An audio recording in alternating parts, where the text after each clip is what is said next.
Who was Mark Hofmann? Over 40 years ago, a mad bomber terrorized the LDS community. Part 1. Forgeries. Because it happened in the 1980s, hardly anyone knows the story of the returned missionary, forger, bomber, Mark Hofmann, who is still languishing to this day in prison. Who was Mark Hofmann? He was the infamous forger who tried to undermine the LDS faith by attempting to alter the history of the church. His most infamous forgery was the Salamander Letter, a letter purportedly written by Martin Harris to W. W. Phelps. Because of his fear of being caught in the deception of his own making, he decided from an incredulously selfish viewpoint that it was better to murder two people who he perceived as a threat. He thought it better to throw off the scrutiny and eliminate those who were suspicious of his behavior than to have his petty, by comparison, fraudulent forgeries be discovered, showing a total disregard of human life whom he casually murdered. Listen to the contents of the forgery known as the Salamander Letter for yourself. Palmyra, October 23, 1830. Dear Sir, your letter of yesterday is received, and I hasten to answer as fully as I can. Joseph Smith, Jr. first come to my notice in the year 1824. In the summer of that year, I contracted with his father to build a fence on my property. In the course of that work, I approached Joseph and asked how it is in a half day you put up what requires your father and two brothers a full day working together. He says, I have not been without assistance, but cannot say more, only you better find out the next day. I take the older Smith by the arm, and he says, Joseph can see anything he wishes by looking at a stone. Joseph often sees spirits here with great kettles of coin money. It was spirits who brought up the rock, because Joseph made no attempt on their money. I latter dream I converse with spirits which let me count their money. When I awake, I have in my hand a dollar coin, which I take for a sign.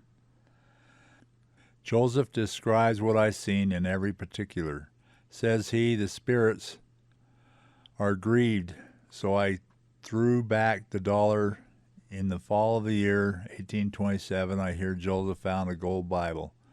I take Joseph aside. He says it is true, I found it 4 years ago with my stone, but only just got it because of the enchantment of the old spirit come to me 3 times in the same dream, and says, dig up the gold.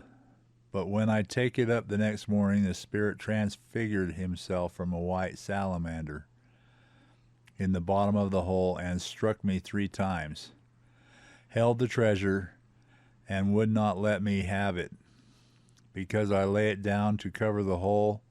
When the spirit says, do not lay it down, Joseph says, when can I have it? The spirit says, 1 year from today, if you obey me. Look to the stone. After a few days he looks. The spirit says, bring your brother Alvin. Joseph says, he is dead. Shall I bring what remains? But the spirit is gone. Joseph goes to get the gold Bible, but the spirit says, you did not bring your brother. You cannot have it. Look to the stone. Joseph looks, but cannot see who to bring. The spirit says, I tricked you again. Look to the stone. Joseph looks and sees his wife. On the 22nd day of September 1827, they get the gold Bible. I give Joseph $50 to move him down to PA. Joseph says, when you visit me, I will give you a sign.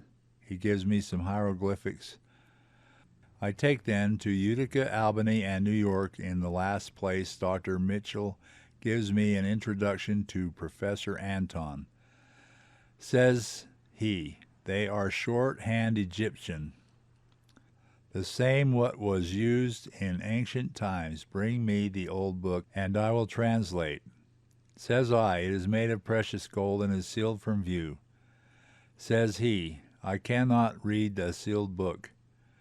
Joseph found some giant silver spectacles with the plates. He puts them in a old hat in the darkness, reads the words, and in this way it is all translated and written down.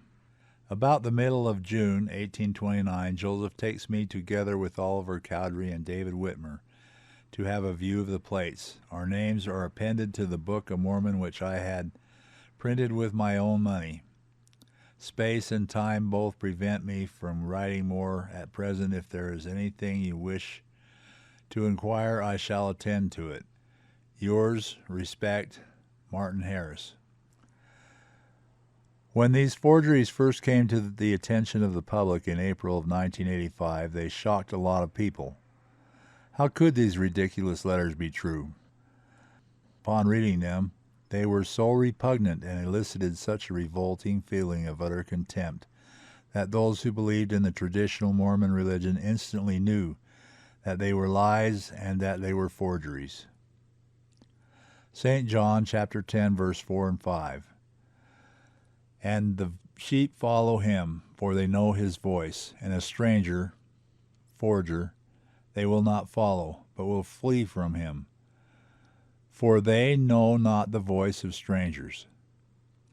It was a very trying time, a dark and gloomy time, a time of deep despair. Oh, the anguish of our souls to discover that our own church authorities had purchased and tried to hide these forgeries from us.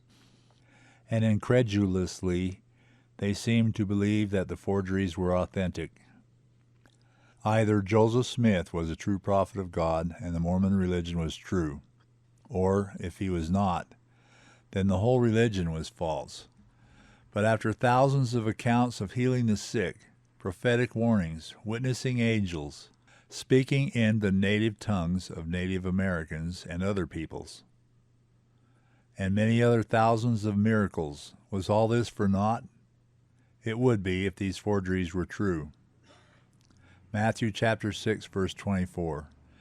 No man can serve two masters, for either he will hate the one and love the other, or else he will hold to the one and despise the other. You cannot serve God and mammon. We felt betrayed and dumbfounded that these ridiculous forgeries could even be considered as part of our precious church history. Did they not realize the seriousness of the situation, and that the precious core beliefs, the very foundation of the Mormon religion, was at stake? So in the church news dated April 28, 1985, this was announced. The original Martin Harris forgery has been placed in the archives of the First Presidency as another appreciated addition to documents and artifacts dating back to the early history of the church. President Gordon B. Hinckley, second counselor in the First Presidency, who accepted the forged letter, stated, "No one, of course, can be certain that Martin Harris wrote the document." Interject, unless you were among the few who had the knowledge and the testimony of the Mormon faith. Then you instantly knew that it was a forgery and that Martin Harris didn't write this. Gordon B. Hinckley further stated, "However, at this point, we accept the judgment of the examiner that there is no indication that it is a forgery." Interject. Based solely on the age of the paper, that was a cover sheet that had been cut out from the back of an 1830 book. Over 40 years have passed since the tragedy of Mark Hofmann, who was the infamous document dealer, forger, murderer, who became known in the early 1980s. He was famous for coming up with one controversial, fantastic find of a lifetime after another, with regularity, a few months apart. The other document dealers, historians, couldn't understand how he could do it, and as they had been looking for something of similar content for their whole lives and couldn't find a single thing. And that was because the Mormon Church at that time had a spotless reputation. There had been whisperings and allusions that were supposedly hushed up by the church, but nothing of substance. Then along came Mark Hofmann, the youthful, boyish, young, returned stereotypical missionary who wormed his way into the confidence of the church leadership. Before long, he was allowed total access to all of the valuable church records and books that were in the archives and even in the vault. It must have been like the proverbial fox in the chicken house. Utah forensic expert George Throckmorton, who was brilliant and amazing in his field, discovered the microscopic cracking in the ink and the chemical hazing that was visible under UV light, confirmed without a doubt that the documents were forgeries. He mentioned in his Salt Lake Tribune article that since 1985, he has examined 460 so-called Hofmann documents and has yet to find one that was not altered in some way. Who knows how much damage he did to the precious books and manuscripts contained in the archives and vault, by perhaps forging a fake signature, sentence, etc. here and there, and possibly stealing cover sheets out of books, etc., that would totally ruin the reliable history of these priceless heirlooms of the Latter-day Saints. How can we now trust these records to be accurate? Our church leadership was entrusted with these precious gems of knowledge and have failed miserably to protect them from the despoiler Hofmann. One of the forgeries that he produced was the Martin Harris Salamander letter, who he apparently sold to Steve Christensen, who purchased it for the church and then donated it to them. Subsequently, this was very suspiciously leaked out to the news media. Meanwhile, newspapers, etc., were running rampant with articles such as these. Monday morning, August 27th, 1984, the Salt Lake Tribune had this article: Joseph Smith, his image threatened, by John Dart, Los Angeles Times writer. His article insinuated that Joseph Smith was involved in the occult and used peepstones, and that an old spirit transformed himself into a white salamander. Also, that the so-called Mormon historians were supposedly demythologizing the founders of Mormonism and showing that Joseph Smith was a treasure seeker and believed in magical spirits. It was a hot topic that the enemies of the church salivated over, thinking that this would finally destroy the church. In an article written by John L. Hart, church news staff writer, he reports that Dean C. Jesse, research historian and handwriting expert at the Joseph Fielding Smith Institute for Church History at BYU, and others have studied and tested the letters for almost a year, later confirming that the Harris letter appears authentic. April 28, 1985, LDS Church News. 1830 Harris letter authenticated, and LDS publishes controversial 1830 letter. What a shock it was to read this in the morning paper. It was 180 degrees opposite to the traditional Mormon account of the angel Moroni, and that it was so primitive and uneducated, full of occult ideals, that obviously Martin Harris, a well-educated man, would have never written this. Indeed, there is no primitive writing such as this to compare or to be used as a precedent purportedly written by Martin Harris. The Salamander letter was one of a kind, with nothing similar to give credence to this letter. Further, it was so evenly spaced with perfect lines and no ink blots or scratched out words. It seemed as though someone had put in a tremendous amount of time into crafting it. May 17th, 1985, just 19 days after they authenticated it, an article appeared in the Deseret News. LDS author says, Magic letter may be a forgery. Rhett James, a Mormon and instructor at the church's Institute of Religion in Logan, Utah, said Thursday he has completed a computer analysis that indicates the letter by Martin Harris may have been forged. May 20th, 1985, an article in the Salt Lake Tribune.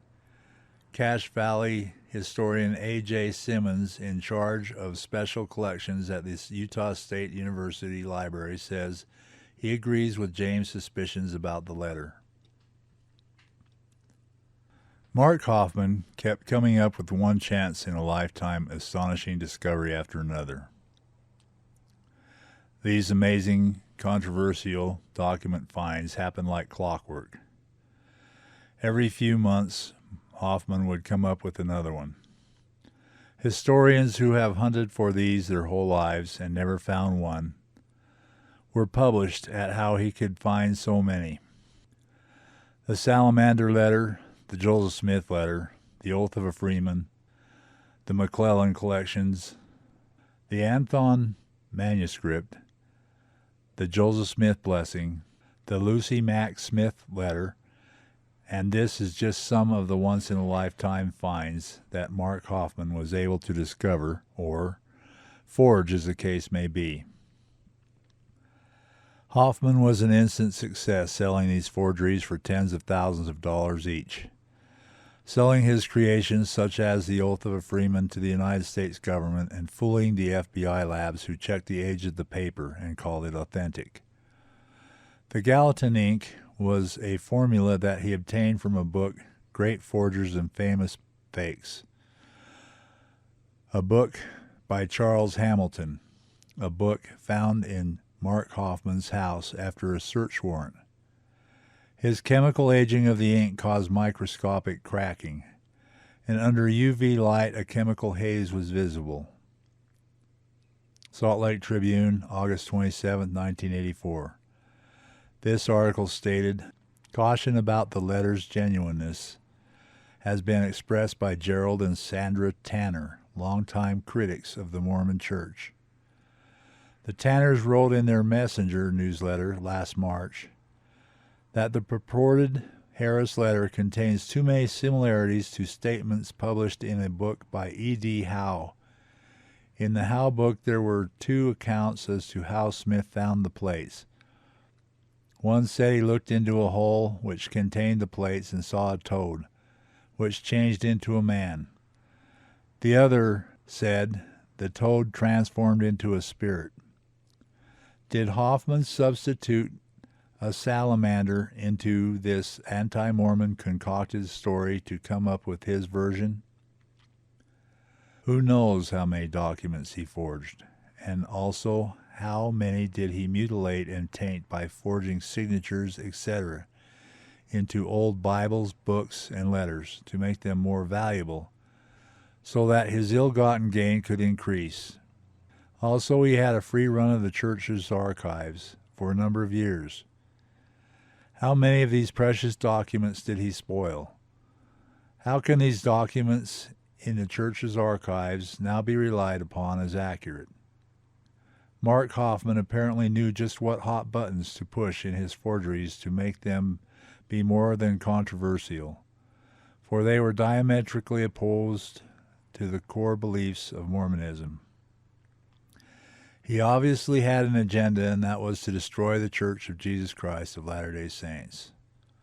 Long have the persecutors of the Mormon Church been trying to push talismans, a ceremonial dagger, and even a little brown peepstone off as being authentic. And now the church itself is pushing these items as being authentic. So the damage is already done to the credibility of the reputation of the church. The best advice is to research the history of each item. Most of the time the story is handed down word of mouth, embellished a little, and even fabricated.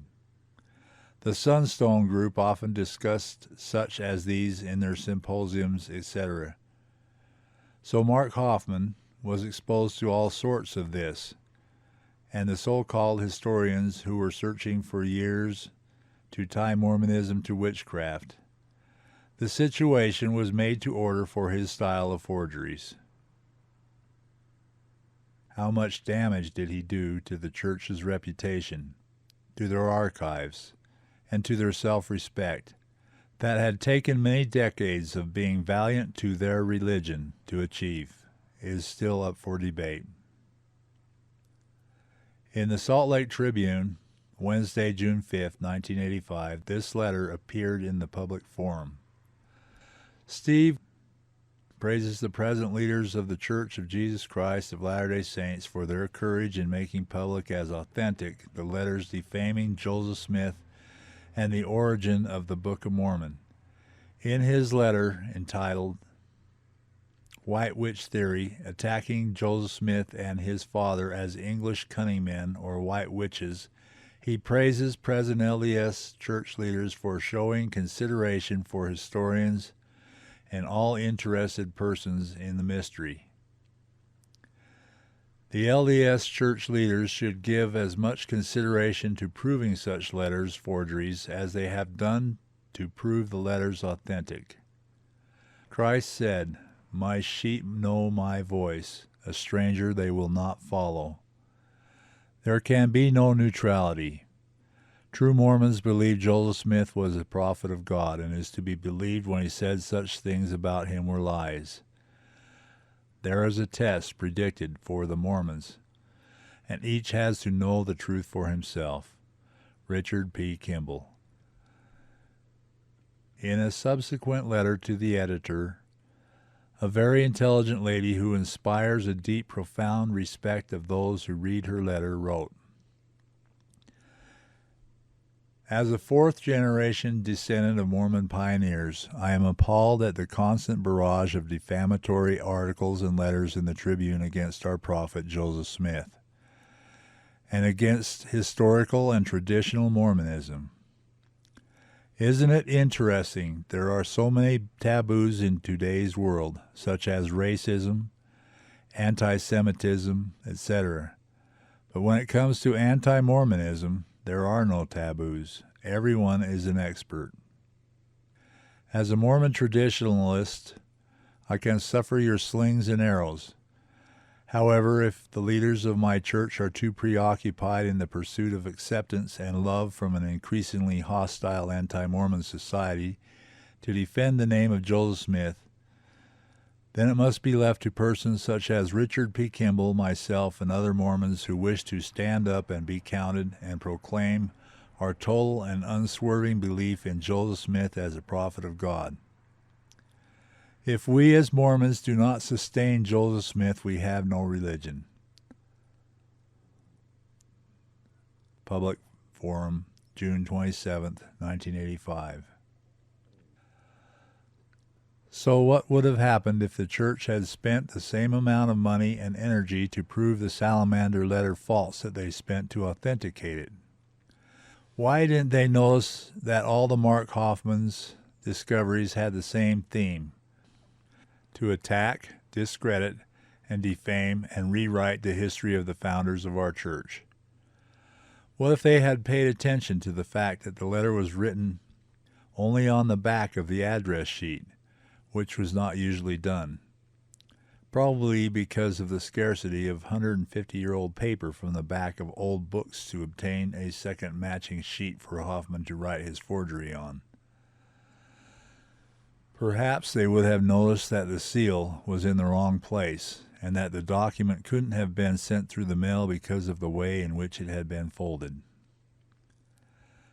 Maybe they should have noticed that the letter was written by a modern steel-tipped pen, and not a quill. Maybe they would have noticed the unique microscopic cracking in the ink, or the chemical stains on the paper as seen under ultraviolet light, or perhaps the laundry pin marks on the corners of the paper that was hung up to dry, or the similarity in penmanship of the various forgeries showing that they were penned by the same hand, or obtain some of the known samples of Martin Harris's writing to prove they were forged, and a comparison of the handwriting styles was obviously different. Or perhaps they would have noticed that the paper was a smaller size, and under microscopic examination had a freshly cut edge like it had been cut out of the back of an 1830s book to get the aged paper for the forgery. Did they carefully measure the paper to ensure uniformity and parallel edges? And finally, would W. W. Phelps, a well-educated man and a New York newspaper publisher, who penned the hymn, "The Spirit of God like a fire is burning," be inspired to join the Mormon Church by this unbelievably superstitious salamander letter that was written to him? Or would he have been turned off by it? Why did they authenticate this forgery and call it an interesting historical document, and say it was another appreciated addition to documents and artifacts of that era, and place the vile thing in the vault alongside of the priceless old volumes of the Mormon faith? And what about the totally ridiculous and absurd subject matter that was so diametrically opposed to the original accounts of the founding of our religion, from the undignified salamander to the knitting of two hazel sticks together? Did they really study this forgery for a year and not notice any of these things that proved beyond all doubt that this poorly crafted forgery was an attack designed to rewrite the Mormon religion, and a clumsy attempt to destroy our most cherished Angel Moroni account of its foundation? Did they really think that all of the Mormon people would believe in this nonsense?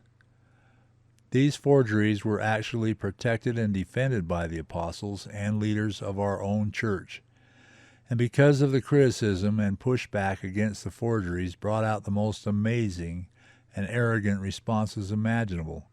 Case in point, the Salt Lake Tribune, Sunday, August 18, 1985. Mormons warned to rely on faith. Elder decries criticism of LDS leaders. Provo, UPI. A Mormon apostle says church leaders should not be criticized because they are the Lord's anointed, even if that criticism is true. And he also warned members to rely on faith and not historical fact. Criticism is particularly objectionable when it is directed towards church authorities, general or local. Dallin Oaks, a member of the Quorum of the 12 Apostles, said, "Evil speaking of the Lord's anointed is in a class by itself." He said criticism of corporate or government leaders is one thing, but it is quite another thing to criticize or depreciate a person for the performance of an office to which he or she has been called of God. It does not matter that the criticism is true.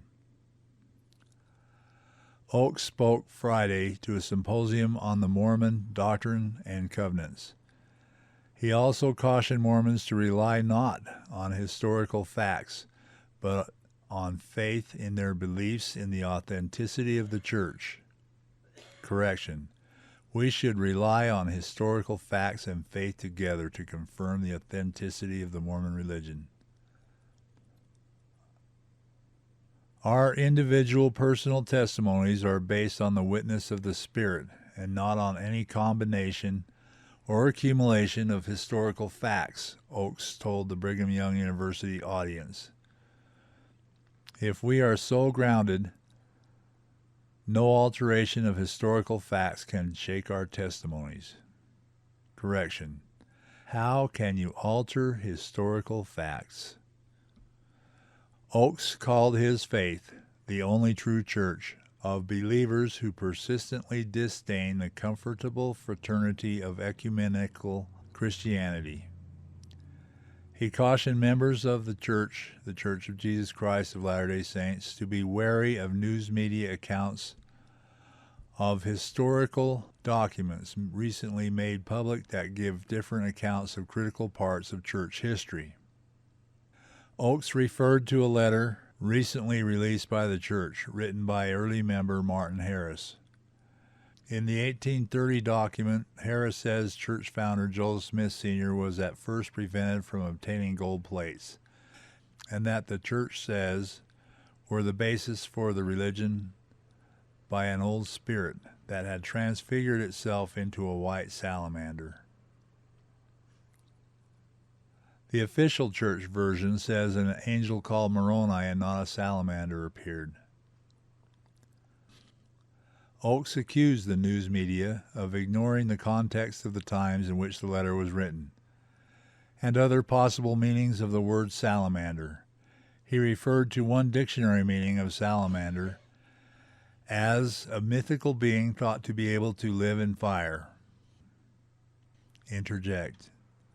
Although some dictionaries agree in the mythical context, Noah Webster's 1828 First American Dictionary has the correct salamander interpretation for the time. This animal is oviparous, inhabits cold, damp places among trees or hedges, avoiding the heat of the sun. The vulgar story of its being able to endure fire is a mistake. Oakes said, "A being that is able to live in fire is a good approximation of the description Joseph Smith gave of the angel Moroni." Interject. It in no way compares to the description of the angel Moroni. How could Dallin Oakes be so egregiously mistaken and ignorant of the account of the angel Moroni? Oakes continued, "The media should make more complete disclosures, but LDS readers should also be more sophisticated in their evaluation of what they read," he said. Oakes also accused the news media of ignoring scores of articles published in the last decade by respected scholars in many different fields that support the authenticity of the Book of Mormon. Mark Hofmann seemed to take great delight in that Stephen Christensen, a friend who he brutally murdered with a pipe bomb, had purchased his forged documents from him and donated it to the church. Later on, he leaked the information that the church had privily purchased them to hide them. This was a deliberate attempt to destroy the church, in that if these forgeries were true, then the Mormon religion was false, because it would have been founded in the occult and what they call white witchcraft, and not from our cherished account of the angel Moroni. After the letters were proven to be forgeries, and after Hofmann was convicted of the murders, the church members who helped authenticate the forgeries were promoted to higher offices in the church. The church leaders never apologized or repented for the acceptance of these hateful forgeries that were openly attacking our religion.